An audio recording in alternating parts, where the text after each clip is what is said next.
Okay. So these particles, sorry, atoms is made up of three particles. Matter is are made up of very tiny particle called atom, and atom is made up of three particles, electron, proton and neutron. तो यहाँ पर क्या कह रहे हैं कि बहुत ही tiny particles होते हैं जिनके थ्रू मैटर मिलकर बना होता है, और उन टाइनी पार्टिकल को हमने एटम बोला हुआ है। फिर क्या बोल रहे हैं हम, atom is made up three particles. Atom जो मेड करता है वो थ्री पार्टिकल से मिलकर बनता है, इलेक्ट्रॉन, प्रोटॉन एंड न्यूट्रॉन। यहाँ पर आपको दिख रहा होगा तीनों पार्टिकल मैंने दिए हुए, electron, proton and neutron. These particles are called fundamental particles of an atom और सब एटॉमिक पार्टिकल्स। तो ये जो तीनों पार्टिकल है आपके पास, इलेक्ट्रॉन, प्रोटॉन और न्यूट्रॉन, इन तीनों पार्टिकल्स को हम क्या बोलते हैं, फंडामेंटल पार्टिकल्स। क्या बोलते हैं, this is fundamental particles, okay, of an atom, या फिर इसको हम क्या बोल सकते हैं, सब एटॉमिक पार्टिकल्स भी बोल सकते हैं। ओके, तो इसको हम सब एटॉमिक पार्टिकल्स भी बोल सकते हैं। अब यहाँ पर आपको एक डायग्राम दिया हुआ है, ठीक है, ये किसका है, एक एटम का डायग्राम है ये, ठीक है। एटम के बीच में आप सेंटर में देख सकते हैं यहाँ पर पी एन करके आपको कुछ लिखा हुआ है। मीन यहाँ पर क्या है, पी का मीन तो क्या है, प्रोटॉन, और एन का मतलब न्यूट्रॉन।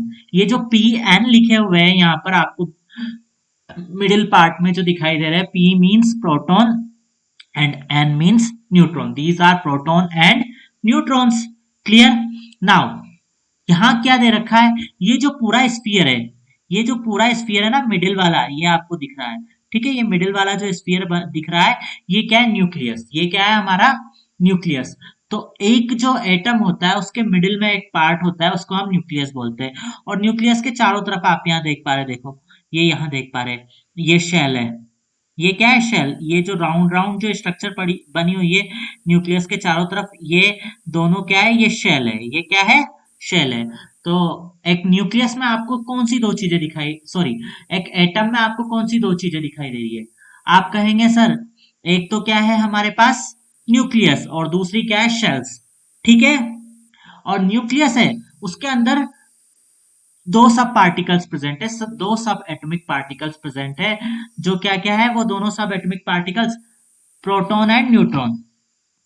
क्या है वो, प्रोटॉन एंड न्यूट्रॉन है। These both subatomic particles are proton and neutron, ठीक है। और जो प्रोटॉन और न्यूट्रॉन होते हैं वो न्यूक्लियस के अंदर होते हैं। कहाँ होते हैं, इस न्यूक्लियस के अंदर है ये प्रोटॉन और न्यूट्रॉन। और यहाँ पर आप देखोगे ये शेल है आपकी, ये क्या है, शेल है। और शेल में क्या होता है, इलेक्ट्रॉन्स होते हैं। शेल में क्या होता है, इलेक्ट्रॉन्स। इलेक्ट्रॉन को हम ई से डिनोट करते हैं, प्रोटॉन्स को पी से डिनोट करते हैं, और न्यूट्रॉन्स को एन से डिनोट करते हैं। It is clear. Now we are moving ahead, okay, one second, now we are moving ahead.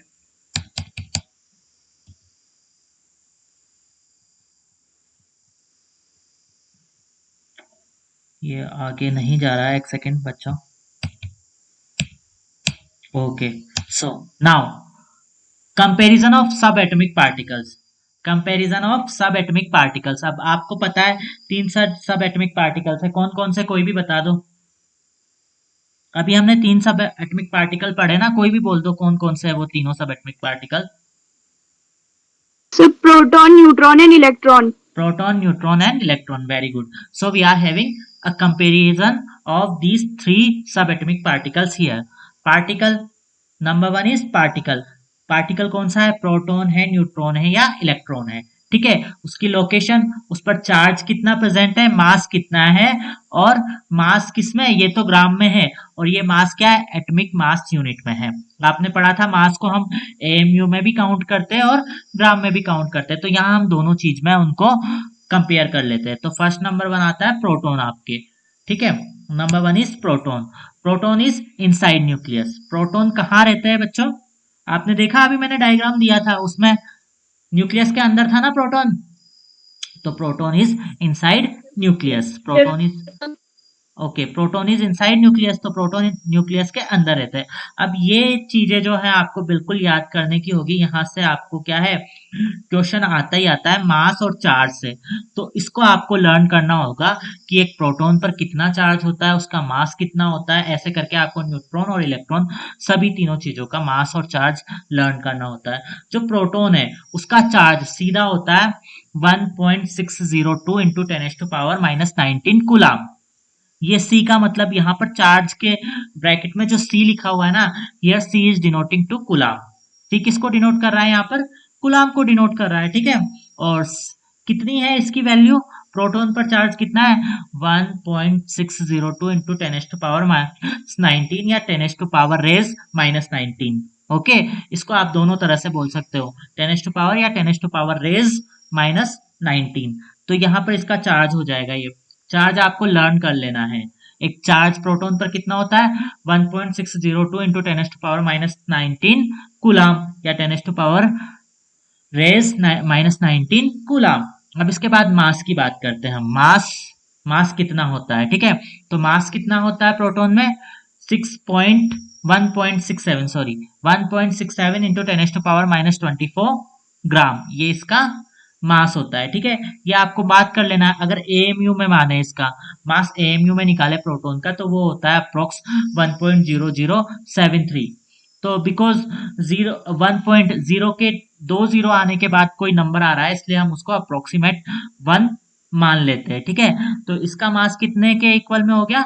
1 के इक्वल में हो गया आपका मास जो है प्रोटॉन का। फिर अगला सब एटॉमिक पार्टिकल आप क्या देख पाते हैं? न्यूट्रॉन, है ना। प्रोटॉन को पी सेट के थ्रू डिनोट करते हैं और न्यूट्रॉन को स्मॉल एन के थ्रू डिनोट करते हैं। न्यूट्रॉन हो गया। अब आपने देखा था, मैंने जो ये डायग्राम दिखाया था, इसमें प्रोटॉन और न्यूट्रॉन दोनों न्यूक्लियस के अंदर है। तो आप क्या कहेंगे? Neutron is also inside nucleus. Neutron भी न्यूक्लियस के अंदर होता है। अब न्यूट्रॉन पर चार्ज करें। न्यूट्रॉन मतलब न्यूट्रल। न्यूट्रॉन का नाम ही न्यूट्रॉन क्यों दिया है? Because it is a neutral particle, that's why it is named neutron. तो ये न्यूट्रल पार्टिकल है, इसलिए इस पर चार्ज क्या होता है? बिल्कुल जीरो होता है। इस पर चार्ज कितना होता है बच्चों? जीरो होता है। जो न्यूट्रॉन है उस पर चार्ज कितना होता है? जीरो होता है। अब हम बात कर लेते हैं मास। किसकी बात कर लेते हैं? मास। तो neutron also having mass. Neutron का मास है आपके पास 1.68 इंटू 10⁻⁻⁻24 ग्राम। ओके, और ये भी क्या है? जब इसको हम एएमयू में निकालेंगे तो 1.0087 आता है। अब आपको पता है पॉइंट के बाद भी डबल जीरो आ रही है और उसके बाद नंबर आ रहा है, तो वो कोई काउंटेबल नहीं होता है, इसलिए हम इसको क्या करते हैं? 1 के इक्वल मान लेते हैं। इसको हम यहाँ पर देखो, ये 1 के इक्वल में हमारे पास न्यूट्रॉन हो गया। फिर आता है हमारे पास इलेक्ट्रॉन। इलेक्ट्रॉन आप देखोगे ये आउटसाइड द न्यूक्लियस है ना। न्यूक्लियस के बाहर प्रेजेंट है। इलेक्ट्रॉन्स जो है ये इन शेल्स में प्रेजेंट है और ये आउटसाइड दी न्यूक्लियस प्रेजेंट है। तो अब हम आगे चलते हैं। तो इलेक्ट्रॉन, इसको जो डिनोट करने का सिंबल है वो स्मॉल ई है। स्मॉल ई जो होता है हमारा स्मॉल ई लेटर, उसके थ्रू हम इलेक्ट्रॉन को डिनोट करते हैं और एक माइनस का साइन भी लगा देते हैं इसके अपर साइड पे, ठीक है। अब ये कहाँ पर इसकी लोकेशन देखोगे आप, तो लोकेशन जो है इसकी वो है outside of the nucleus. Outside the nucleus इसकी लोकेशन है। देखो आप यहाँ पर outside of the nucleus present है ना ये इलेक्ट्रॉन। अब हम आगे चलते हैं। अब इस पर चार्ज, जितना चार्ज प्रोटॉन पर होता है उसके जस्ट अपोजिट इक्वल अमाउंट पर न्यूट्रॉन में चार्ज होता है। प्रोटॉन पे हमने कहा था 1.602 इंटू 10⁻⁻19 कूलाम था, तो वहां पर प्लस था। बट इलेक्ट्रॉन उतना ही गेन करेगा चार्ज, बट ये क्या होगा? उसके अपोजिट। तो अपोजिट होगा मतलब वो प्लस में है तो ये माइनस में होगा। तो इलेक्ट्रॉन पर चार्ज कितना है? -1.602 इंटू 10⁻⁻19 कूलाम, ठीक है। ये आपको समझ में आ गया इलेक्ट्रॉन पर चार्ज कितना है? माइनस में है उतने ही अमाउंट का जितने अमाउंट का प्रोटॉन पर प्लस में था, ठीक है। अब इसका मास काफी कम होता है एज कंपेयर टू प्रोटॉन और न्यूट्रॉन। तो मास की बात करें अगर इलेक्ट्रॉन का, तो वो है 9.11 इंटू 10⁻⁻28 ग्राम। इसका मास क्या है? 9.11 इंटू 10⁻⁻⁻28 ग्राम, ठीक है। ये आपको लर्न कर ही लेना है इनके मास और चार्ज, बिकॉज ये डायरेक्टली आपसे पूछ लिए जाते हैं, ठीक है। तो इनको आपको लर्न कर लेना है, ठीक है। अब इसका मास एटॉमिक मास यूनिट में हम निकालते हैं। तो एटॉमिक मास यूनिट में जो हम मास लेंगे वो कितना होगा हमारे पास? 0.006। 0.0006। तो आपको पता है जीरो के बाद पॉइंट लगा हुआ है और उसके बाद भी ट्रिपल जीरो आ रही है, इसका मीन क्या है? ये नेग्लेजिबल है, ये जीरो के इक्वल में। ये नेग्लिजिबल है। इसलिए आपको पता चलेगा जो एटॉमिक मास है वो टोटली किसकी वजह से होता है, इन दोनों पार्टिकल की वजह से, प्रोटॉन और न्यूट्रॉन की वजह से होता है, बिकॉज इनमें ही आपको मास दिखाई दे रहा है, जबकि यहाँ पर तो जीरो आ रहा है, एटॉमिक मास यूनिट जो है जीरो आ रही है इलेक्ट्रॉन की। तो आपसे पूछेंगे, एक क्वेश्चन करता हूं मैं आपको, आप उसका आंसर करना कि जो एटम जो मास गेन करता है वो मास किन किन पार्टिकल्स की वजह से होता है। स्टूडेंट्स बताओ कोई भी। सर प्लीज, हाँ, वन बाय वन करके बता दो। Sir please repeat the question. Question is that total mass is of atom depends on which subatomic particles। Sir proton, neutron, electron. Electron तो मैंने बोला, इलेक्ट्रॉन पे तो जीरो मास होता है, तो इलेक्ट्रॉन पे कैसे डिपेंड करेगा मास, है ना। इलेक्ट्रॉन का तो यहाँ देखो ना, ये स्क्रीन पे देख पा रहे हो आप, कर्सर दिख रहा है आपको, यस सर। जीरो आ रहा है ना इलेक्ट्रॉन का मास, तो यहाँ देख पा रहे हो आप क्या आ रहा है, जीरो आ रहा है ना, अप्रोक्सीमेट, तो मीन नेग्लिजिबल है। इसलिए जो टोटल मास डिपेंड करता है किसी भी एटम का, वो डिपेंड करता है number of protons and number of electron, sorry neutrons पर, न्यूट्रॉन। है ना। नंबर ऑफ प्रोटॉन और नंबर ऑफ इलेक्ट्रॉन पर डिपेंड करेगा। और सारा जो मास होगा वो कहाँ पर सिचुएटेड होगा, सोचो आप, प्रोटॉन और न्यूट्रॉन कहाँ है, सर न्यूक्लियस में। तो सारा मास कहाँ पर होता है एटम का, न्यूक्लियस में। न्यूक्लियस में, है ना। ठीक है, तो सारा जो मास होता है एटम का, that is contained by nucleus, and there is no mass in electron. Electron में कोई मास नहीं होता, नेग्लिजिबल होता है। ठीक है, ये कंपैरिजन आपको समझ में आया। बस इसके चार्ज और मास आप लर्न कर लेना। देखो चार्ज तो दोनों का सेम है, न्यूट्रॉन तो चार्जलेस है बिकॉज न्यूट्रल है, तो ये क्या है, चार्जलेस है। जितना प्रोटॉन पर पॉजिटिव में उतना ही इलेक्ट्रॉन पर नेगेटिव में। बस आपको थोड़ा यहाँ पर देखना पड़ेगा इसके मास में, मास भी देखोगे अगर प्रोटॉन और न्यूट्रॉन का तो अप्रोक्स सेम ही है, बस एक ही नंबर का चेंज है, 1.67 की जगह 1.68 हो गया न्यूट्रॉन का। बट इलेक्ट्रॉन का जो मास है वो थोड़ा डिफरेंट होता है, वो आपको लर्न करना है, दैट इज 9.11 इंटू 10⁻⁻⁻28 ग्राम। तो ये यहाँ तक आपकी खत्म हुआ।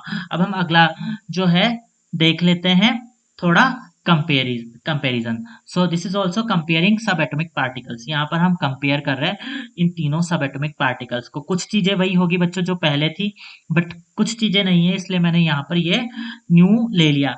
जब आप नोट्स बनाए तो आप दोनों को कंबाइन करके बना सकते हो। ठीक है, दोनों जो चार्ट शो हो रहे हैं आपकी स्क्रीन पर, ये मैं शेयर कर दूंगा आपके व्हाट्सएप ग्रुप में, तो वहां पर आप देख सकते हो कि इनको आप क्या है कंबाइन करके एक कंप्लीट चार्ट बना सकते हो। जो एक्स्ट्रा है उसको दोबारा नहीं लिखेंगे आप, और एक चार्ट बना लेना। ठीक है, अब यहाँ क्या कह रही है, protons, electrons and neutrons can be distinguished by mass, charge and location in the atom।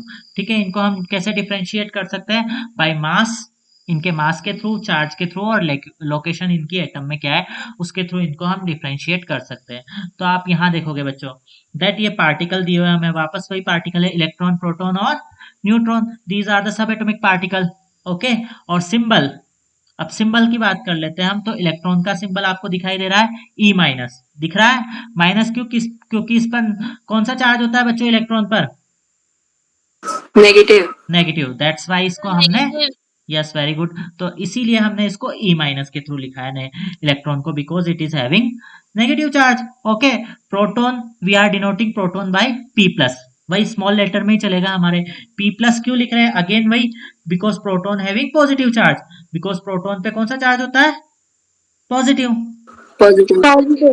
Okay, फिर न्यूट्रॉन, हाँ न्यूट्रॉन आ जाता है बच्चों आपके पास।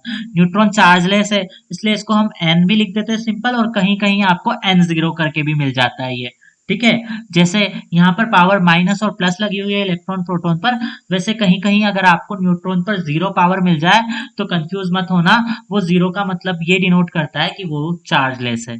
ठीक है, अब उसके बाद हम रिलेटिव चार्ज की बात करें। चार्ज आपको पता है रिलेटिवली इस पर -1 होता है, कितना होता है -1। अगर रिलेटिवली चार्ज की बात करें, वो एक्चुअल चार्ज निकाला था हमने -1.67 वाला, ठीक है, इंटू 10⁻⁻, माइनस वो जो निकाला था माइनस वाला -19 कूलम, वो क्या था, इसका एक्चुअल चार्ज। बट अगर रिलेटिव चार्ज की बात करें तो हम इसको लेते हैं -1, ठीक है। अगर प्रोटॉन की बात करें तो प्रोटॉन का जो रिलेटिव चार्ज है वो क्या है, +1। क्या है, +1। जबकि न्यूट्रॉन जो है वो न्यूट्रल है, तो वो चार्जलेस होगा, ठीक है। अब रिलेटिव मास की बात करें, अगर प्रोटॉन का मास 1 है और न्यूट्रॉन का भी मास 1 है, अप्रोक्स सेम लिया था हमने एएमयू में, तो इलेक्ट्रॉन का मास कितना होगा, लगभग इनका 1/1836। मतलब है ना, एक जो दिया हुआ है आपको 1 मीटर है, उस या 1 ग्राम आपको मास दिया हुआ है अगर इलेक्ट्रॉन का, तो उसको क्या है, उसका 1836 टाइम्स स्मॉलर इलेक्ट्रॉन है। इतना स्मॉलर है इलेक्ट्रॉन, देख लो प्रोटॉन से, उसका मास जो है ना, इलेक्ट्रॉन का मास वो बहुत ही स्मॉलर है कंपेयर टू प्रोटॉन और न्यूट्रॉन। इसका मत मीन क्या हो रहा है यहाँ पर, कि इसका मास नेग्लिजिबल है। यहाँ से क्वेश्चन डायरेक्ट पूछा जाता है कि इलेक्ट्रॉन का मास क्या है, लगभग कितना कम है उससे, प्रोटॉन के मास से। तो आपको ये लिखना होता है दैट ये क्या है, 1/1836 है अप्रोक्स प्रोटॉन के मास के, ठीक है। इतना कम है, 1836 गुना 1836 टाइम्स क्या है, ये स्मॉलर है एज कंपेयर टू प्रोटॉन्स मास, इसलिए इसको हम नेग्लिजिबल काउंट कर लेते हैं। तो ये आपके पास यहाँ पर हो गया रिलेटिव मास ऑफ प्रोटॉन, ठीक है। उसके बाद आप बात कर रहे हैं एक्चुअल मास इन ग्राम, तो ये वही है जो हमने पहले डिस्कशन कर लिया था। एक्चुअल मास इन ग्राम क्या होता है, 9.11 इंटू 10⁻⁻9 सॉरी -28 ग्राम। फिर प्रोटॉन का 1.674 इंटू 10⁻⁻24, 1.675 इंटू 10⁻⁻24 ग्राम। ये पॉइंट के बाद कभी कभी क्या होती है, कुछ जो नंबर्स है वो ऊपर नीचे हो जाती है, तो आप इतना कंफ्यूज मत होना। यहाँ पर 5 है इसलिए यहाँ पर 8 हो जाता है, यहाँ पर 4 है इसलिए यहाँ 7 ही रह जाता है, तो इसलिए इतना कंफ्यूज मत हो जाना। 3 नंबर्स तक या 2 नंबर्स तक भी आप लिखते हैं तो आपका क्या होगा, करेक्ट होगा। यहाँ पर ये मॉडल दिया हुआ है, इसको लिखने की जरूरत नहीं है आपको, मॉडल वाले सेक्शन को आप नहीं लिखना है कॉपी में, और यहाँ से कोई क्वेश्चन भी नहीं आएगा। अब हम आगे बात करते हैं, आपको 2 क्वेश्चन दिखाई दे रहे हैं। What are canal rays, okay. Canal rays होती क्या है, बेसिकली आपकी जो बुक है उसके स्टार्टिंग में आपको कुछ एक्सपेरिमेंट दिया हुआ है, तो वहां पर केनाल रेज के बारे में डिस्कशन की होगी।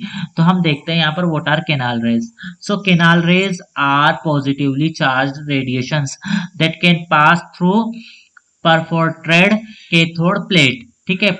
यहाँ परफोरेटेड का मतलब क्या है, ऐसी कुछ ऐसी प्लेट जिसमें क्या हो, बहुत सारे होल हो, ठीक है, स्मॉल होल हो, तो उसको हम बोलेंगे परफोरेटेड प्लेट, ठीक है।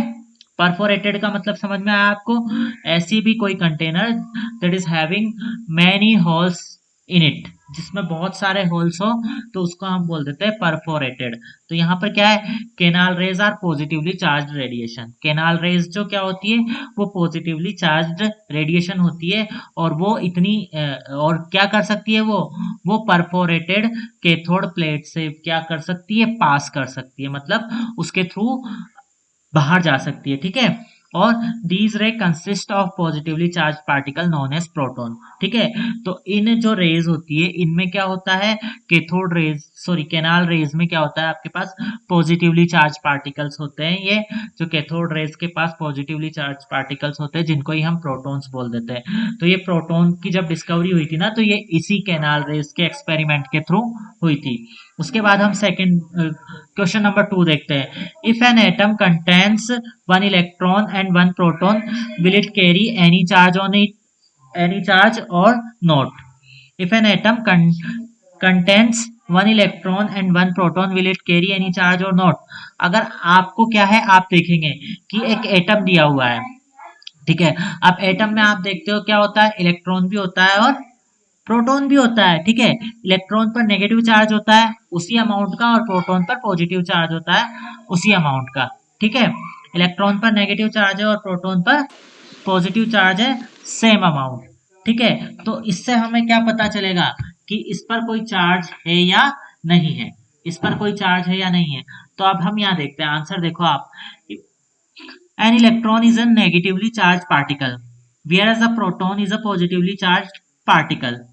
ठीक है, इलेक्ट्रॉन कैसा है? नेगेटिवली चार्ज पार्टिकल है, जबकि प्रोटॉन क्या है? पॉजिटिवली चार्ज पार्टिकल है. The magnitude of their charges is equal. उन दोनों के क्या है?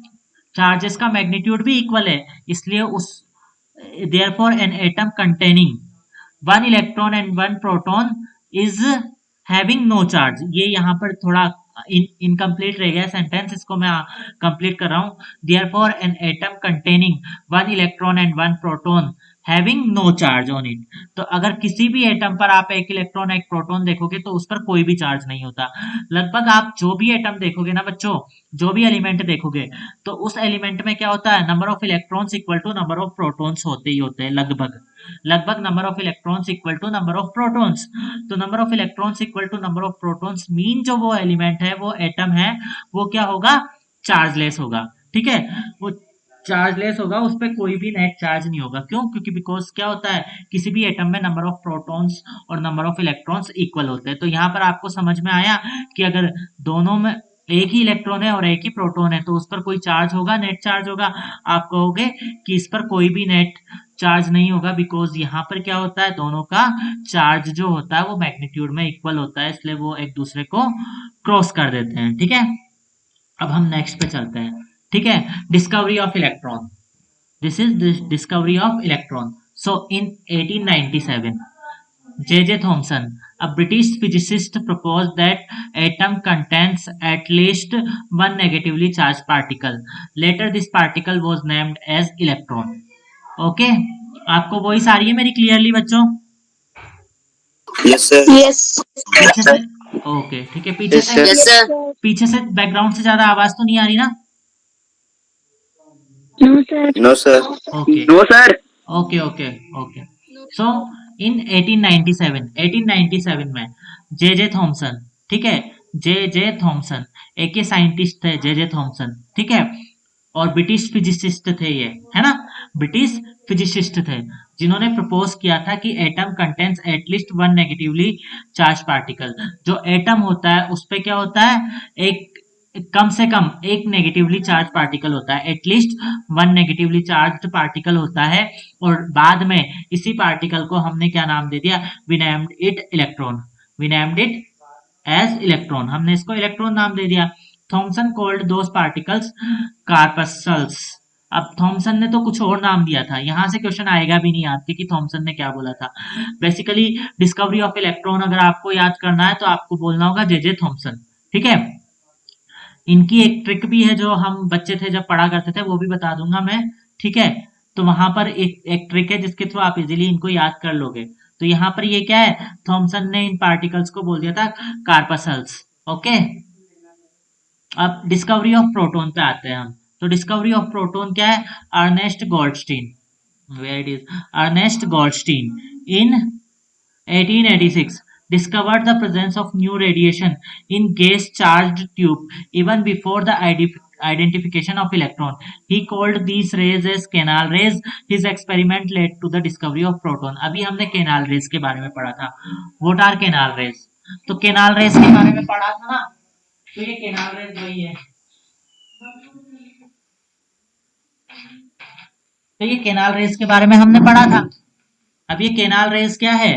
आपने कहा था ये पॉजिटिवली चार्ज पार्टिकल है. तो ये जो एक्सपेरिमेंट किया था ये अर्नेस्ट गोल्डस्टीन के थ्रू हुआ था. तो अर्नेस्ट गोल्डस्टीन ने 1886 में, है ना, डिस्कवर की थी presence of new radiation in gas discharged tube. एक गैस ट्यूब ली थी, लाइक जैसे आपकी गैस ट्यूब का एक एग्जांपल ले सकते हो आप. आपकी जो ट्यूबलाइट घर पर यूज करते हो ना, वो एक गैस ट्यूब की तरह ही वर्क करती है. उसमें क्या होती है?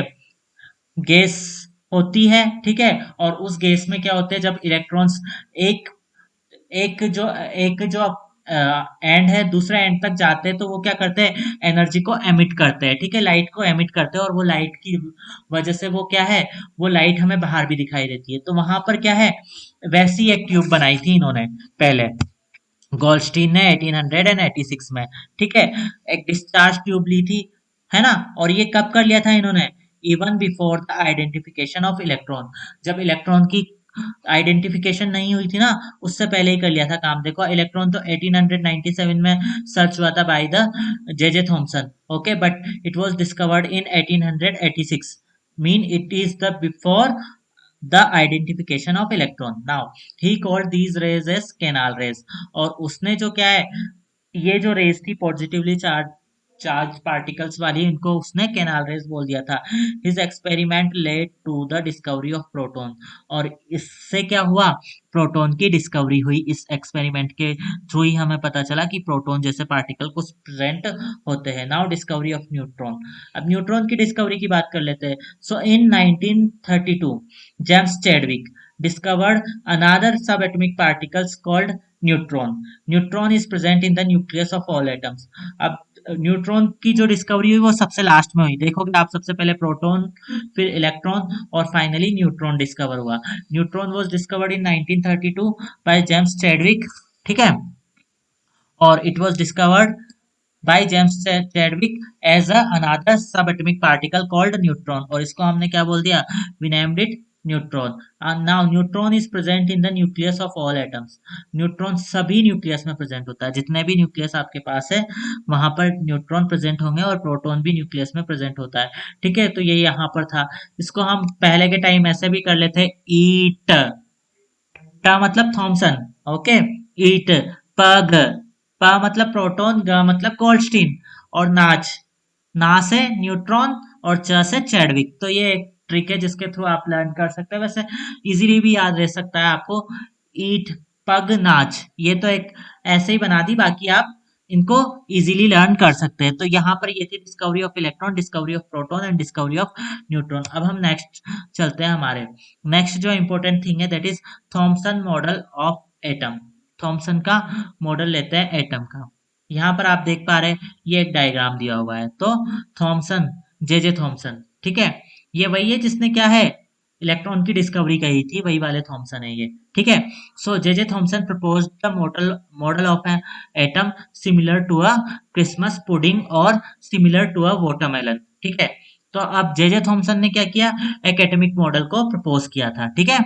जे Thomson propose the atomic model जो कि सिमिलर था क्रिसमस के पुडिंग, मतलब क्रिसमस पे एक वेस्टर्न जो आपकी कंट्रीज है वहां पर एक डिश होती है जिसको हम बोलते हैं पुडिंग, ओके, एक केक लाइक स्ट्रक्चर मान सकते हैं इसको पुडिंग, ठीक है, जो उससे सिमिलर था, या फिर पुडिंग से सिमिलर मान सकते हो, या फिर किससे सिमिलर मान सकते हो आप, सिमिलर टू अ वाटरमेलन, एक वाटरमेलन के भी सिमिलर मान सकते हो आप, ठीक है। His model of an atom is generally called plum and pudding model of an atom. Okay, और जो थॉमसन का मॉडल है उसको हम किस मॉडल के नाम से जानते हैं बच्चों, प्लम एंड पुडिंग मॉडल। किसके नाम से जानते हैं, प्लम एंड पुडिंग मॉडल के नाम से भी जान सकते हैं। तो आप देखोगे यहाँ पर ये एक spherical cloud of positive charge है, ठीक है, ये क्या है, spherical cloud of positive charge है। ये पॉजिटिव चार्ज का एक स्फेरिकल क्लाउड है जिसमें क्या है, नेगेटिवली चार्ज पार्टिकल्स क्या है, इलेक्ट्रॉन एम्बेडेड है, मतलब इलेक्ट्रॉन इसके अंदर धसे हुए हैं। जैसे कि आपको मैं इजीली बताऊं, ठीक है, तो इसको इजीली बताने का एक तरीका है, जैसे आप वाटरमेलन को आप कट करते हो, ठीक है, तो उसके अंदर क्या होता है, रेड पार्ट आपको दिखाई देता है, बहुत सारा रेड पार्ट होता है, और रेड पार्ट के बीच में क्या होता है, रेड पार्ट के बीच में बच्चों आप देखोगे कि वहां पर काफी सारे जो क्या होता है, ब्लैक आपको सीड दिखाई देते हैं, दिखते हैं ना, ब्लैक सीड होते हैं।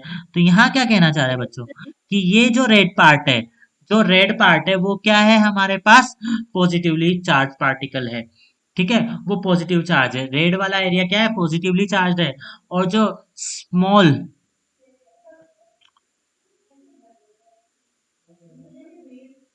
ओके, ठीक है, बट क्या है वहां पर, ये कहना चाह रहे हैं हम कि जो नेगेटिवली चार्ज पार्टिकल है वो जो आपके ब्लैक सीड है उनकी तरह है। तो प्लम पुडिंग मॉडल में ये यही बोलता है कि वो जो आपका वाटरमेलन है उसका रेड वाला जो पार्ट है वो सारा क्या है, पॉजिटिवली चार्ज पार्टिकल है, और जो ब्लैक जो सीड है उसके अंदर वो क्या है, नेगेटिवली चार्ज पार्टिकल वहां पर प्रेजेंट है, ठीक है। तो उसने कुछ ऐसे बताया।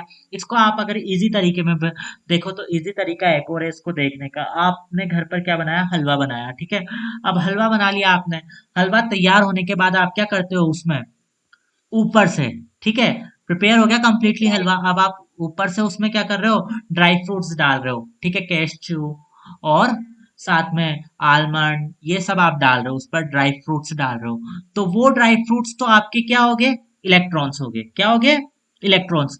और वो जो पूरा हलवा है आपके उसके अंदर, आपके जो भी कंटेनर के अंदर है, वो पूरा हलवा क्या हो गया, आपके पॉजिटिवली चार्ज स्फीयर हो गया। ठीक है, तो यहाँ पर समझ में आया आपको थोड़ा कि ये किस तरह से प्लम पुडिंग मॉडल दिया था थॉमसन ने, ऐसा दिया था। Yes but sir. हाँ, बट ये ऐसा है नहीं, क्योंकि ये ऐसा थोड़ी ना डिस्ट्रीब्यूट रहते हैं कि पॉजिटिव चार्ज कहीं पर भी है और नेगेटिव चार्ज भी कहीं पर है।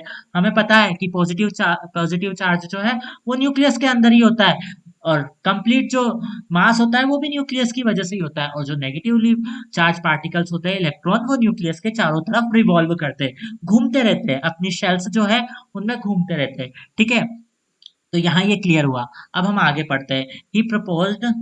He proposed that electrons are embedded the way black seed of watermelon are embedded in the sphere of positive charge। उसने वैसे ही बोला जैसे, है ना, कि इलेक्ट्रॉन्स उसी तरह एम्बेडेड मतलब धसे हुए होना, जैसे बीज धसे हुए है ना हमारे वाटरमेलन के जो रेड पार्ट है उसके बीच में, वैसे ही इसने कहा कि इलेक्ट्रॉन्स भी जो क्या है, वो जो आपका पॉजिटिवली चार्ज स्फीयर है, स्फेरिकल बॉडी है, उसके अंदर एम्बेडेड है। ठीक है, जैसे कि वाटरमेलन में सीड्स होते हैं, ठीक है, ब्लैक सीड होते हैं। फिर अकॉर्डिंग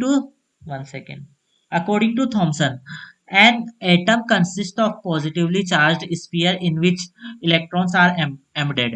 हम एटम को क्या बोल सकते हैं, एक पॉजिटिवली चार्ज स्फीयर बोल सकते हैं, मतलब एक पॉजिटिव चार्ज बहुत ज्यादा है और नेगेटिव कम है, ऐसा बोला उन्होंने, है ना। ठीक है, क्या कहा कि an atom consist of positively charge sphere, atom पे एक पॉजिटिवली चार्ज स्फीयर है जिसमें क्या है, इलेक्ट्रॉन्स एम्बेडेड है। उसके बाद सेकंड है, the quanta of negative and positive charge are equal.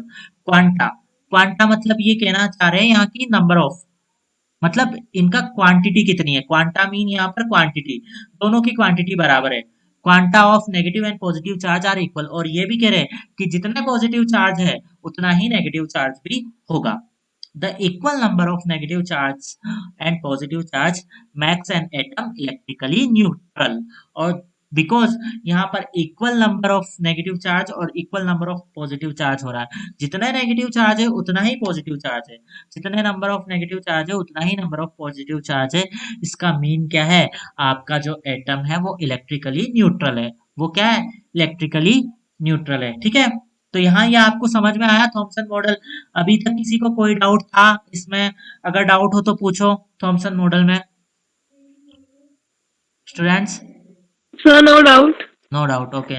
So now we are moving on. Rutherford. Now next model is Rutherford's model of an atom। ठीक है, ये बहुत ज्यादा इंपॉर्टेंट है। यहाँ से एक क्वेश्चन 100% आपके फाइनल एग्जाम में या कोई सा भी एग्जाम हो वहां पर आएगा ही आएगा, Rutherford model of an atom. ठीक है, कभी कभी तो ये 4 नंबर के मार्क्स में पूरा रदरफोर्ड मॉडल भी पूछ लिया जाता है, तो इसको आप अच्छे से पढ़ना। ठीक है, इसके बाद ही हमें काफी कुछ पता चला था कि न्यूक्लियस क्या होता है, शेल्स क्या होती है, वो सब हमें जो पता चला था वो रदरफोर्ड के मॉडल के बाद ही पता चला था। तो ये काफी इंपॉर्टेंट मॉडल है आपके पास रदरफोर्ड का। So Ernest Rutherford in 909, okay 1909 with his team, उसकी टीम के साथ bombarded very thin gold foil with alpha particles. अब आपको पता है ये क्या है, ये यहाँ पर आप देख पा रहे हो बच्चों। ठीक है, ये आप एक एपरेटस का सेट देख पा रहे हो कि उसने किस तरह से सेटिंग करी थी। यहाँ पर उसने क्या लिया था, एक गोल्ड फॉइल ली थी, ये देखो आप देख पा रहे हो ना गोल्ड फॉइल, मैं ये जो कर्सर घुमा रहा हूँ ये गोल्ड फॉइल थी। ठीक है, और उसने क्या है, सर नहीं दिखाई दे रहा है। क्या कह रहे हैं, Sir, your screen is not visible. Yes sir. Screen visible नहीं हो रही मेरी? नो सर, कब से नहीं हो रही है? Sir, it is visible. It is visible ना, visible. Yes, sir, it is Yes, sir, it is visible. तो जिनका नेटवर्क सर मेरे पे नहीं हो रही। हाँ हाँ, कुछ बच्चों का अगर नेटवर्क कनेक्शन सही नहीं आ रहा तो स्क्रीन इनविजिबल होगी उनके, अदरवाइज तो विजिबल है स्क्रीन। अगर कुछ के है मतलब सभी के होनी चाहिए, ऐसा है। No, sir. Network No, sir, because you have two IDs. Because You have two IDs. मैं तो आज कंट्रोल ही नहीं कर रहा, गूगल मीट इज कंट्रोलिंग भाई। Akanksha, Akanksha where is Akanksha, Akanksha Yes, sir. Akanksha visible है मेरी स्क्रीन? Yes, sir. ठीक है, हाँ तो विजिबल ही है। अगर कुछ बच्चों को विजिबल है मतलब विजिबल है, ऐसा नहीं है कि विजिबल फिर किसी को नहीं होगी। ठीक है, क्योंकि अगर गूगल मीट कंट्रोल होती है तो फिर वो सबकी स्क्रीन वैसी ही होती है। ठीक है, कितने बच्चों के नहीं आ रही स्क्रीन अप्रोक्स? मेरी नहीं आ रही। तो बेटा मैं भी इट में बी अ नेटवर्क इशू। फिर मैं इसका वीडियो भी अपलोड करूंगा, इसीलिए मैंने आज आकांक्षा को बोला कि आप इसको गूगल मीट को हो, हो, होस्ट करो, बिकॉज मैं वीडियो रिकॉर्ड कर रहा हूँ। अगर मैं वीडियो रिकॉर्ड करता हूँ फिर अगर बार बार आप एंट्री देता रहता था तो वीडियो डिस्टर्ब होता था, इसलिए आप टेंशन ना लो, इसको मैं मेरे यूट्यूब चैनल पर अपलोड भी करूंगा इस वीडियो को। ठीक है, बाकी आनी चाहिए स्क्रीन। अगर कुछ यस बच्चों की सर। आ रही है तो मतलब सभी बच्चों यस की सर। आनी चाहिए वैसे तो। बाकी जिसके नहीं आ रही वो ऐसा करो, अपनी एनसीईआरटी बुक खोल लो, उसमें रदरफोर्ड मॉडल निकाल लो। ठीक है, लगभग सेम ही है जो हम पढ़ रहे हैं। ठीक है, यस सर। ओके। तो यहाँ पर रदरफोर्ड एक यस साइंटिस्ट सर। थे, अर्नेस्ट रदरफोर्ड उनका कंप्लीट नेम था, और वो एक साइंटिस्ट थे। उन्होंने क्या किया, एक गोल्ड फॉइल ली। यहाँ पर आप देख पा रहे हो ये एक गोल्ड फॉइल है। ठीक है, और इस गोल्ड फॉइल पर उन्होंने क्या किया, अल्फा पार्टिकल्स की बम्बार्डमेंट करवाई। बम्बार्डमेंट मतलब बौछार सी करवाई। ठीक है, तो ये गोल्ड फॉइल है, आप यहाँ देख सकते हो, you can easily see this is the gold foil. और ये एक डिवाइस है जहां से क्या है, radio active sample emits beam of alpha particle. और ये जो लीड का ब्लॉक शील्ड, मतलब इस पे ब्लॉक शील्ड लगा दी। लीड लीड बच्चों एक बहुत ही ज्यादा क्या होता है, हेवी मेटल होता है। जो आपके एटॉमिक रिएक्टर होते हैं ना, एटॉमिक रिएक्टर आप जानते हो, जैसे एटॉमिक रिएक्टर का मीन आप में से कोई बता सकता है? फिर मैं बताता हूँ एटॉमिक रिएक्टर के बारे में। एनीवन?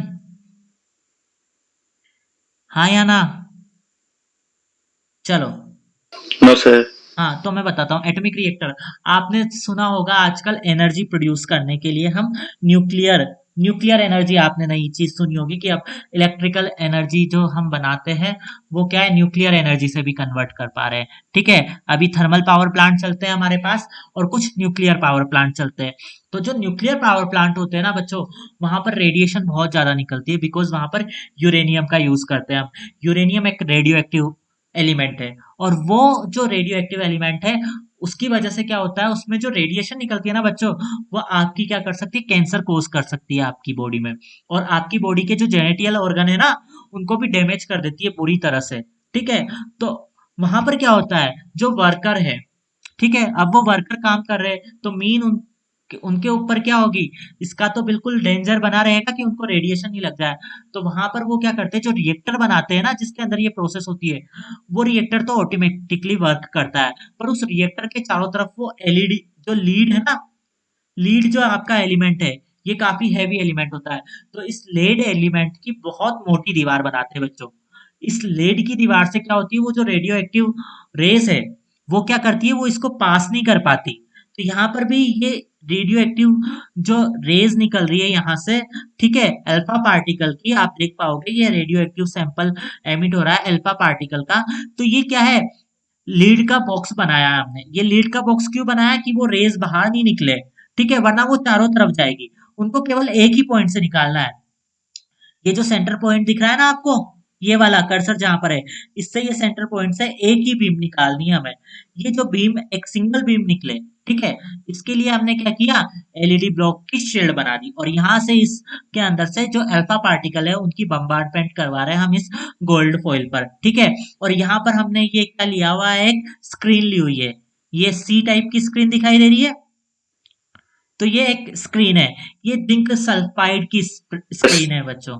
ठीक है, ये जो ब्लू कलर की स्क्रीन है ये जिंक सल्फाइड की स्क्रीन है, और ये क्या होती है, रिसीव करती है ये जो भी पार्टिकल इसकी तरफ आ जा रहे हैं, जो भी पार्टिकल यहाँ पर इसके थ्रू पास हो रहे हैं उनको ये रिसीव कर रही है। ठीक है, तो यहाँ पर आप देखोगे most alpha particle hit here.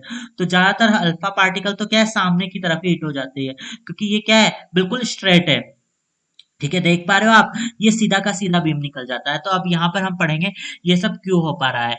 तो यहाँ पर उसने क्या है, ये एक सेटअप कर लिया जिसमें उसने क्या की, अल्फा पार्टिकल्स की बम्बार्डमेंट करवाई एक थिन गोल्ड फॉइल पर, बहुत ही थिन गोल्ड फॉइल पर उसकी बम्बार्डमेंट करवाई और उसके बाद अपने काफी सारे ऑब्जर्वेशन उसने गेट करे रदरफोर्ड ने।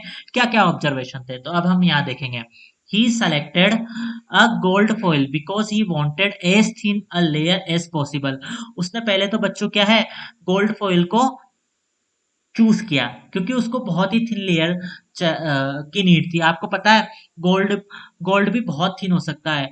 जो एक गोल्ड है 10 ग्राम गोल्ड, उससे लगभग हम 1 to 2 किलोमीटर लंबा वायर भी बना सकते हैं, मतलब इतना पतला वायर बना सकते हैं। मतलब इसकी डक्टिलिटी बहुत होती है और ये बहुत थिन हो सकता है, इसलिए उसने गोल्ड को चूज किया, है ना। As thin layer as possible, this gold foil was about 1000 atoms thick. अब बट ये क्या है, आप सोचो उसने एक लेयर ली, बट ये लेयर कितनी मोटी थी, इसमें ये बहुत पतली है, मतलब आप टच करोगे तो आपका जो क्या है कॉपी का जो पेज होता है उससे भी काफी ये क्या थी थिन थी। बट स्टिल ये क्या है, इसकी जो साइज थी, इसकी जो मोटाई थी, इसकी थिकनेस है, उसमें 1000 एटम्स प्रेजेंट थे। मतलब एटम इतना स्मॉल हो सकता है कि आप इसकी देख सकते हो कि एटम कितना स्मॉल हो सकता है कि आपका जो एक कॉपी का पेज होता है अगर उसकी थिकनेस ले हम तो उससे भी कई गुना 10 टाइम्स थिकर थी ये गोल्ड फॉइल, और इस गोल्ड फॉइल की जो थिकनेस है उसमें 1000 एटम्स प्रेजेंट थे। मीन एटम्स बहुत ही स्मॉल होते हैं। एक बात तो ये पता चली यहाँ पर। सेकंड है, यहाँ पर सेकंड पॉइंट स्टार्ट करते हैं हम। Alpha particles are doubly charge. Okay, alpha particle होते हैं वो ड्यूली चार्ज होते हैं, these are doubly charged helium ions. अब आपसे क्वेश्चन आता है बच्चों कि alpha particles, what are alpha particles, so you have to give answer. The alpha particles are duly charged helium ions. Helium के ही आयन है ये, हीलियम के चार्ज्ड आयंस होते हैं, ठीक है, उनको हम अल्फा पार्टिकल बोल देते हैं। Since they have a mass of 4u, हमने मास पढ़ा था, हीलियम का मास कितना था बताओ।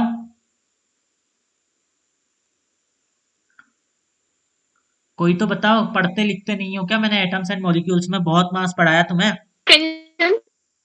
क्या कह रहे हो? किसी को नहीं पता हीलियम का mass? Can you repeat the I have to know. Sir, 4.002602 U. हाँ तो अप्रोक्स 4.00 आ रहा है ना बच्चों? gram? यस 4.00 Yes, आ रहा है sir. ना, तो हम उन जीरो को हटा ही देते हैं, उसके बाद का काउंट नहीं करते। तो आप अप्रोक्सीमेट क्या बोल देते हो बच्चों? 4u। क्या बोल देते हो? 4. 4u, है ना। 4. ऐसे हमने कहा था 4। कार्बन का बताओ आप में से कोई भी, मैंने कार्बन का भी बताया था उस टाइम आपको काफी कुछ। देख के नहीं बताना, डायरेक्ट बताना जो भी बताया। कार्बन का पता है किसी को? Sir, 12 gram. हाँ 12 ग्राम, 12 12 gram. ग्राम, Sir, 12 ग्राम, 12U. ठीक है। 6 उसका एटॉमिक नंबर है और 12 उसका एटॉमिक मास है, ठीक है। तो वो मास पे डिपेंड कर रहा है, तो अच्छा है पढ़ते रहो। उस वहां से क्वेश्चंस आते आते तो मास आपको 20 तक लर्न कर लेना है, एटॉमिक नंबर मतलब नंबर ऑफ प्रोटॉन्स भी लर्न कर लेना है, ये चीजें लर्न कर ही लेनी है आपको। अब हम आगे चलते हैं। Since they have a mass of 4u, because helium का मास कितना है? 4u, the fast moving alpha particle have a considerable amount of energy, because इसमें मास अच्छा खासा है, 4u है। इसका मतलब जो अल्फा पार्टिकल मूव कर रहा है ना, ये जो बीम के थ्रू आ रहा है, इस बीम के थ्रू जो अल्फा पार्टिकल आ रहे हैं इनमें कंसिडरेबल एनर्जी होती है, अमाउंट की कुछ एनर्जी तो प्रेजेंट होती ही है, ठीक है। इसलिए इसने इनको अल्फा पार्टिकल को इसलिए चूज किया बिकॉज ये क्या है, ड्यूली चार्ज पार्टिकल है और इनमें क्या होती है, एनर्जी होती है, considerable amount of energy present होता है। गोल्ड फॉइल को क्यों चूज किया? क्योंकि ये बहुत ही ज्यादा थिन लेयर इसकी पॉसिबल थी, ठीक है, बहुत ही थिन लेयर बना सकते थे, इसलिए यहाँ पर इसको चूज किया। तो ये दो रीजन थे इसके अल्फा पार्टिकल और गोल्ड फॉइल को चूज करने का। आप 3 देखते हैं हम, number 3 point. It was expected that alpha particle would be deflected by the subatomic particles in the gold atoms. Okay, it was expected that alpha particle would be deflected by the subatomic particle in the gold atoms. अब आप देखोगे जो alpha particles है ना, ये सारे alpha particles आप देख पा रहे हो, ये बीम आ रहा है, ये बीम में क्या आ रहे हैं हमारे पास, बहुत सारे अल्फा पार्टिकल्स आ रहे हैं। अब ये अल्फा पार्टिकल आप देखोगे ज्यादातर तो स्ट्रेट निकल गया, आप देख पा रहे हो जो most alpha particles hit here, तो ज्यादातर तो स्ट्रेट निकल गए, बट कुछ डिफ्लेक्ट भी हो रहे हैं। एक ये यहाँ चला गया, एक में थोड़ा सा डिफ्लेक्शन यहाँ आ गया, एक में डिफ्लेक्शन यहाँ आ गया। तो ये डिफ्लेक्शन किन की वजह से हो रहा है? ये हो रहा है this deflection is due to the sub atomic particles. ये जो डिफ्लेक्शन हो रहा है वो किसकी वजह से हो रहा है? ये डिफरेंट डिफरेंट सब एटमिक पार्टिकल्स की वजह से हो रहा है। यहाँ पर आप देख पा रहे हो कि कई सारे सब एटमिक पार्टिकल्स है, ठीक है, इलेक्ट्रॉन, प्रोटॉन और न्यूट्रॉन। तो ये जो डिफ्लेक्शन हो रहा है बीम में, ठीक है, ये बीम आ रहा है, ये बीम की जो कुछ रेज है वो डिफ्लेक्ट हो रही है, वो किस वजह से हो रही है? They are deflecting due to the presence of these subatomic particles, and these subatomic particles are electron, proton and neutron। ठीक है, यहाँ आपको पता चल गया कि भाई ये तीन जो सब एटॉमिक पार्टिकल्स है इनकी वजह से यहाँ डिफ्लेक्शन हो रहा है। Since the alpha particles were much heavier than the protons, he did not expect to see large deflection since the alpha particle were much heavier than the protons। ये जो बच्चों अल्फा पार्टिकल है ना, इनका जो हैवीनेस है वो क्या है? बहुत ज्यादा है एज कम्पेयर टू प्रोटॉन से। प्रोटॉन से काफी वजनदार है ये, इसलिए ही did not expect to see large deflection. इसलिए रदरफोर्ड को लगा था, बिकॉज इनका क्या है, जो ये बहुत ज्यादा हेवियर है, इसलिए रदरफोर्ड ने क्या सोचा कि ज्यादातर डिफ्लेक्शन नहीं होगा, बट उसके बिल्कुल अगेंस्ट में बात हुई कि उसने काफी डिफ्लेक्शन को एब्जॉर्ब किया, उसने काफी ज्यादा डिफ्लेक्शन को एब्जॉर्ब किया। उसे लगा कि डिफ्लेक्शन होगा ही नहीं, बट वहां डिफ्लेक्शन भी हुआ है और काफी डिफ्लेक्शन हुआ है। तो ये उसका ऑब्जर्वेशन था। उसे क्यों लगा कि डिफ्लेक्शन नहीं होगा? बिकॉज जो अल्फा पार्टिकल्स थे they were much heavier than the protons. ठीक है, अब हम नेक्स्ट चलते हैं। नेक्स्ट क्या हुआ? अब यहाँ पर देखो, ये वही वाला है रदरफोर्ड स्कैटरिंग अपरेटस, इसको उसी के थ्रू हम समझेंगे। तो यहाँ देखो, अब the following observation were made, कुछ उसने ऑब्जर्वेशन की। अब उसने वो जो एक्सपेरिमेंट किया ना बच्चों, उसके थ्रू कुछ ऑब्जर्वेशन की थी। Number 1, most of the fast moving alpha particle passed straight through the gold foil. ठीक है, उसने क्या बच्चों क्या ऑब्जर्व किया? ये यहाँ पर आप सोर्स ऑफ अल्फा पार्टिकल है, ये बीम जा रहा है अल्फा पार्टिकल का, तो आप देखोगे, और ये गोल्ड फॉइल है, ये जो आपके ये लगी हुई है ना एक ये प्लेट, ये गोल्ड फॉइल है, गोल्ड फॉइल है। ठीक है, तो उसने क्या ऑब्जर्व किया कि most of the fast moving alpha particle past straight through the gold foil, ज्यादातर तो सीधे के सीधे निकल गए। ये देखो, ये बीम सीधा का सीधा निकल गया। ठीक है, फर्स्ट ऑब्जर्वेशन तो उसका ये था कि most of the fast moving alpha particle passed straight through the gold foil। Second observation, he is getting that some of the alpha particle were deflected by the foil by small angles। फिर उसने क्या कहा बच्चों कि कुछ जो alpha particle है ना वो कुछ एंगल पर डिफ्लेक्ट हो गए। ये देखो यहाँ पर, ये डिफरेंट डिफरेंट एंगल पर ये क्या हो रही है, वो अल्फा पार्टिकल डिफ्लेक्ट हो रही है। ये अल्फा पार्टिकल आप देखो, ये डिफ्लेक्शन हो रहा है इसमें। ठीक है, ये डिफ्लेक्शन हो रहा है, ये जो देख पा रहे हो ना आप, अलग अलग जगह जा रहे हैं। मोस्ट पार्टिकल तो क्या है, स्ट्रेट निकल गए, बट कुछ पार्टिकल्स में डिफ्लेक्शन हो गया। ये यहाँ आप देख सकते हो, ये डिफ्लेक्शन हो रहा है हमारे पास। तो some of the alpha particle were deflected by the foil by small angles, but ये स्मॉल एंगल्स पे था। But surprisingly 1 out of every 12,000 particle appeared to rebound। But surprisingly क्या देखा उसने कि लगभग 12,000 में से एक अल्फा पार्टिकल, लगभग कितने में से, 12,000 में से एक अल्फा पार्टिकल क्या है, वो गया यहाँ पर इस गोल्ड फॉइल पर, टकराया और टकराकर वापस रिबाउंड, मतलब पूरा का पूरा 180 डिग्री पर वो वापस आ गया। ठीक है, टकराकर वो उसी डायरेक्शन में आ गया, सेम डायरेक्शन, इस डायरेक्शन में वो जा रहा है और इसी डायरेक्शन में यहाँ पर हिट किया और वापस इसी डायरेक्शन में आ गया। कितने? अबाउट 12,000 में से 1 पार्टिकल। ठीक है, तो उसने ये ऑब्जर्वेशन किया। अब उसके 3 ऑब्जर्वेशन है, क्या क्या? Maximum alpha particle, okay, moving fast, go straight, okay, through the gold foil, सीधे निकल गए। सेकेंड ऑब्जर्वेशन क्या था उसका? Some of the alpha particle were deflected by the foil by small angles, small angle पे हो गए।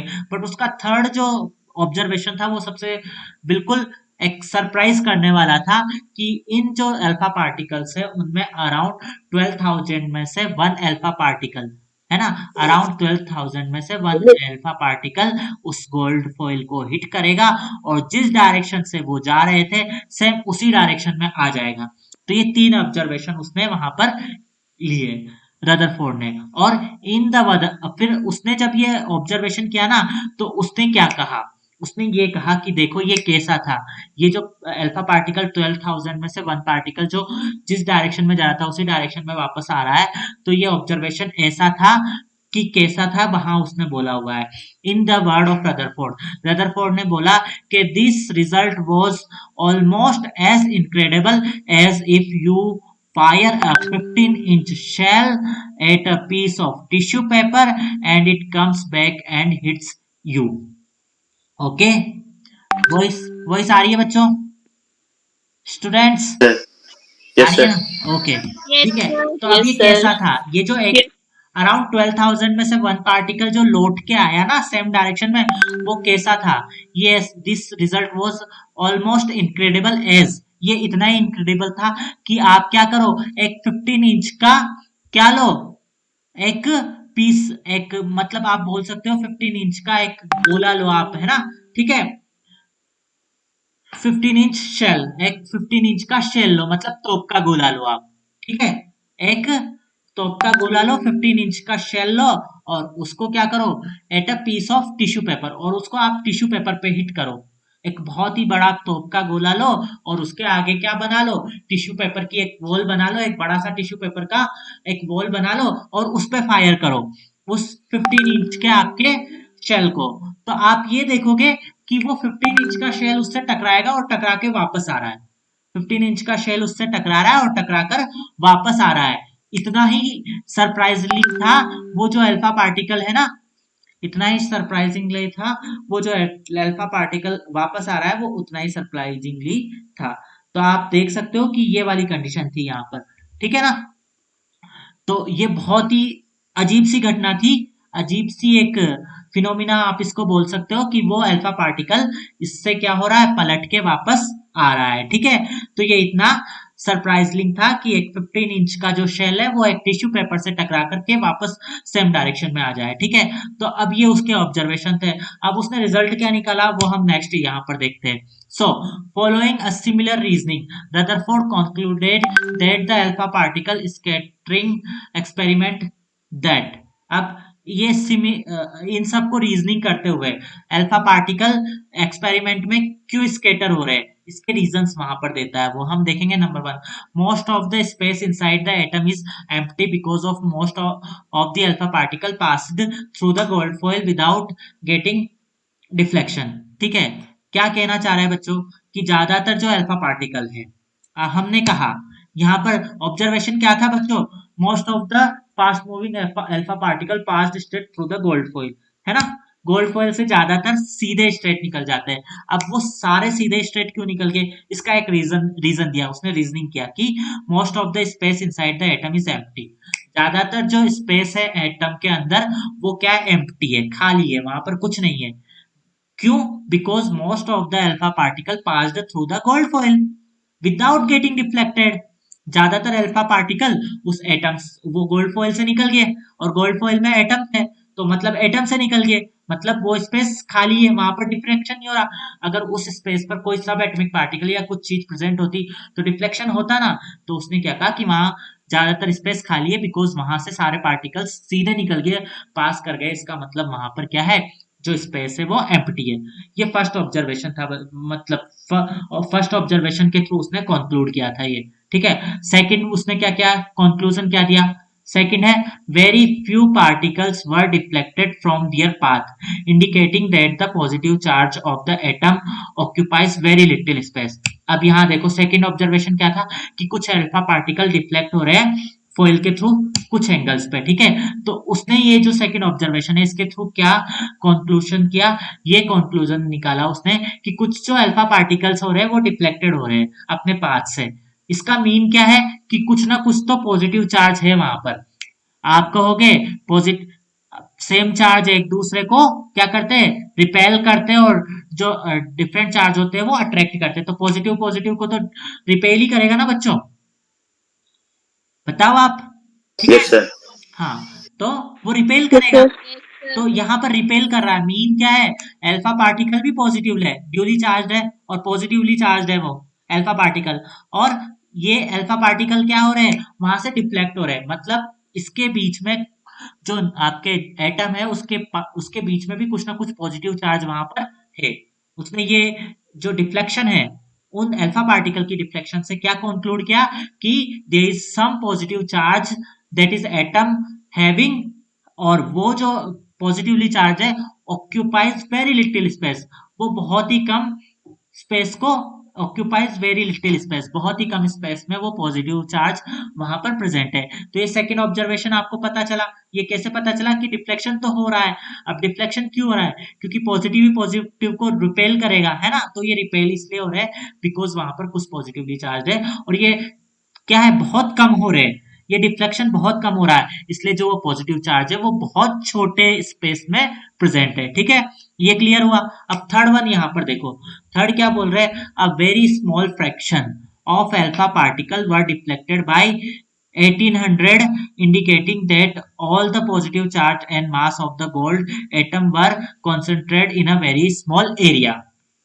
Okay, in a very small area और स्पेस, यहाँ पर आप ऐड कर लेना एरिया और स्पेस को, आप यहाँ पर ऐड कर लेना। जब मैं इसको पीडीएफ बना के सेंड करूंगा तो जो भी लाइंस थोड़ी आधी लिखी हुई है उनको मैं कंप्लीट कर दूंगा। तो इन्होंने क्या कहा, अ very small fraction of alpha particle, बहुत ही कम अल्फा पार्टिकल की फ्रैक्शन मतलब पार्ट बोल सकते हैं, वर डिफ्लेक्टेड बाय 1800।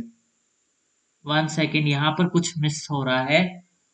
ओके, सो इसको मैं कंप्लीट करता हूँ बाय दिस बुक।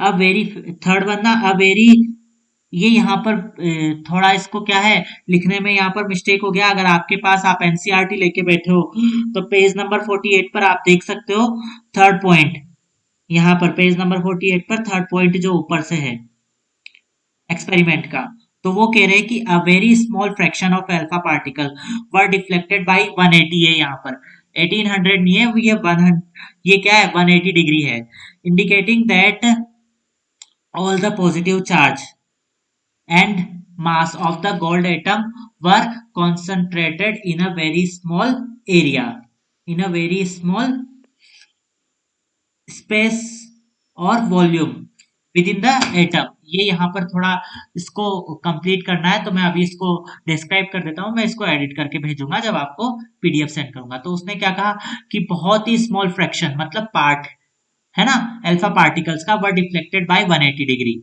जो कि 180 डिग्री पर क्या हो गया, डिफ्लेक्ट हो गया हो। ठीक है, जिस डायरेक्शन में गया हो उसी डायरेक्शन में आ गया हो वापस टकरा करके। ठीक है, इन्होंने क्या इंडिकेट किया, indicating that all the positively charge and mass of the gold, और इससे क्या पता चला कि जो सारा पॉजिटिव चार्ज है और जो भी सारा मास है गोल्ड एटम का were concentrated in a very small a space और वेरी स्मॉल वॉल्यूम।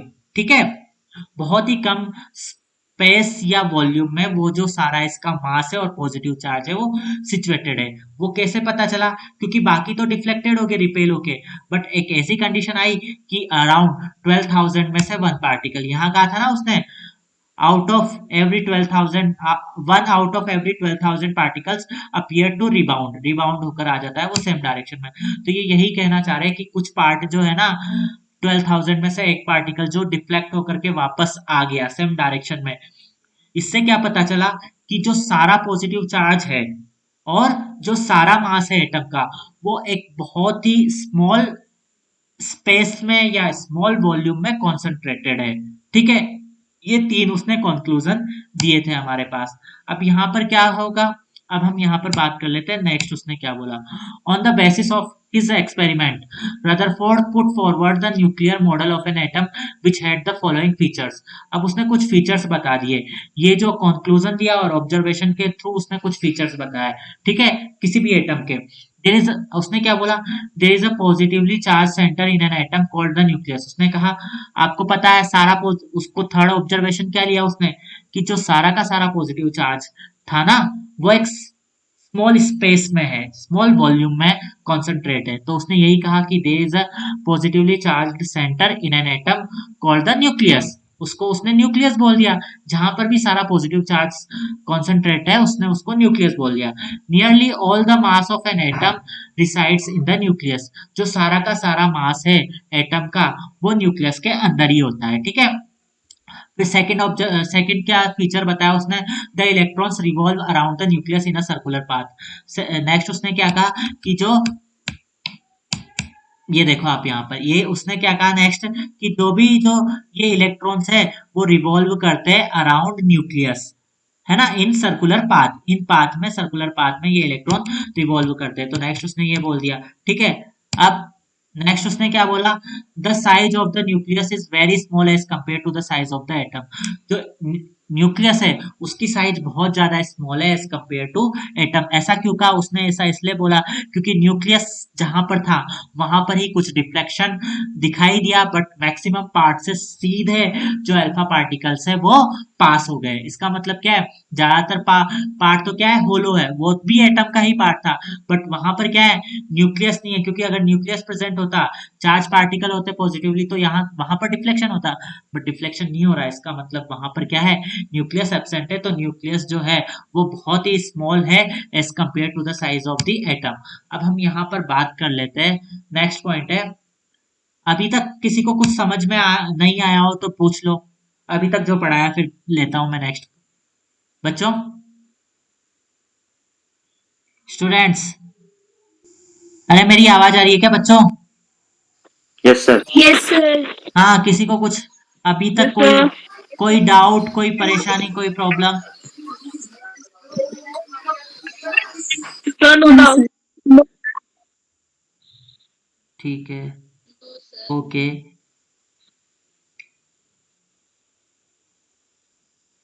ठीक है। ये योगिता कोरंगा है क्लास में अभी प्रेजेंट? योगिता कोरंगा क्लास में प्रेजेंट हो आप? No, sir. नहीं है.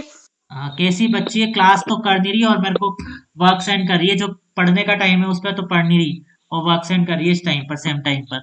चलो ठीक है, तो ये यहाँ पर अभी तक ये पढ़ा, अगर किसी को कुछ भी डाउट हो तो आप पूछ सकते हो, फिर मैं नेक्स्ट ड्रॉबैक पे चलता हूँ, फिर क्लास खत्म करेंगे। नहीं है डाउट? चलो नेक्स्ट चलते हैं। तो now drawbacks of Rutherford model. Drawback मतलब कमियां, ड्रॉबैक का मीन क्या है, इसमें क्या क्या कमियां रह गई थी, ठीक है। So according to Rutherford, according to Rutherford's model, electrons revolve round the positively charged nucleus, which is not expected to be stable. अब रदरफोर्ड ने क्या बोल दिया कि इलेक्ट्रॉन क्या है, रिवॉल्व करते हैं around the positively charge nucleus. Electrons क्या है, नेगेटिवली चार्ज है, ठीक है, और न्यूक्लियस क्या है, पॉजिटिवली चार्ज है। इसके चारों तरफ रिवॉल्व करते हैं ना electron, which is not expected to be stable. अगर ऐसा होगा तो ये स्टेबल नहीं होगा, ठीक है, ऐसा है तो ये स्टेबल नहीं होगा। But a charge particle in an accelerated motion along a circular path would lose energy because of radiation and finally would fall into the nucleus. अब बच्चों यहाँ पर ये कहना चाह रहे हैं कि अगर कोई चार्ज पार्टिकल कहीं पर क्या करता है, रिवॉल्व करता है ना, तो वो कंटिन्यूअसली रिवॉल्विंग के थ्रू अपनी एनर्जी को लूज करेगा, ठीक है। एनर्जी तो लूज होगी ना अगर वो रिवॉल्व करेगा कंटिन्यू, तो उसकी एनर्जी कम होती जाएगी और कम होते होते उसका जो सर्कुलर पाथ है वो भी छोटा होता जाएगा, है ना। तो यहाँ पर यही कहना चाह रहे हैं, but a charge particle in N accelerated motion along a circular path would lose energy because of radiation. तो वो रेडिएशन छोड़ता रहेगा, वो इलेक्ट्रॉन जब उसके चारों तरफ क्या करेगा, रिवॉल्व करेगा, तो रेडिएशन निकालता रहेगा और अपनी एनर्जी क्या करेगा, लूज करता रहेगा, और धीरे धीरे उसका सर्कुलर पाथ छोटा होता जाएगा और finally would fall into nucleus, और वो न्यूक्लियस में गिर जाएगा। ऐसा होना चाहिए। तो एक ड्रॉबैक तो इसकी ये होगी, this makes an atom unstable while atom are quite stable. और अगर ऐसा होगा तो एटम तो अनस्टेबल हो गया, अगर इलेक्ट्रॉन प्रेजेंट ही नहीं है वो न्यूक्लियस में गिर जाएंगे। इसका मतलब एटम क्या हो गया, अनस्टेबल, बट ये एटम तो स्टेबल होते हैं। तो ये इसकी फर्स्ट ड्रॉबैक थी। सेकेंड ड्रॉबैक चलते हैं हम, if atoms were not stable no matter would exist in nature. अगर एटम स्टेबल ही नहीं होता तो मैटर के एग्जिस्ट करने का सवाल ही पैदा नहीं हो सकता था, ठीक है। अगर एटम ही स्टेबल नहीं है तो मैटर स्टेबल कैसे होगा, ठीक है। तो ये हो गया third one. Second one, Rutherford model could not solve the problem of atomic mass of atom as it proposed only the existence of proton in the nucleus. अब उसने क्या कहा, रदरफोर्ड ने तो केवल प्रोटॉन प्रोटॉन बताया और न्यूक्लियस बताया, उसने न्यूट्रॉन भी नहीं बोला, ठीक है, न्यूट्रॉन तो नहीं बताया ना उसने, तो उससे क्या पता चला कि वो सॉल्व नहीं कर पाया एटॉमिक मास की प्रॉब्लम, क्योंकि उसने तो प्रोटॉन प्रोटॉन बताया, ठीक है, और न्यूक्लियस बताया, बट उसने क्या कहा, न्यूट्रॉन के बारे में तो कोई क्या है डिस्कशन ही नहीं करी। तो ये भी उसकी ड्रॉबैक थी कि he only discovered protons. Okay, so Rutherford model could not solve the problem of atomic mass of an atom as it is proposed only the existence of proton in the nucleus, क्योंकि उसने nucleus में केवल proton का होना ही बताया, neutron का होना नहीं बताया, तो उससे एटॉमिक मास वाली प्रॉब्लम भी सॉल्व नहीं हो पाई, ठीक है, because atomic mass is due to the presence of proton and neutron. Proton और न्यूट्रॉन दोनों के मास को मिला करके ही आप एटॉमिक मास बना सकते हैं। However, the problem of atomic mass could be solved after the discovery of neutron। और जो प्रॉब्लम थी एटॉमिक मास की वो कब सॉल्व हुई, जब हमने क्या कर ली, सॉल्व कर ली प्रॉब्लम, और किसकी डिस्कवरी कर ली, न्यूट्रॉन की डिस्कवरी कर ली जेम्स चैडविक ने, तब जाकर के ये प्रॉब्लम जो है वो हमारी खत्म हुई, ठीक है। तो ये आपका आज की क्लास थी। अब किसी को डाउट कुछ भी बच्चों, स्टूडेंट्स? Yes, sir. सर एक बार जो आपने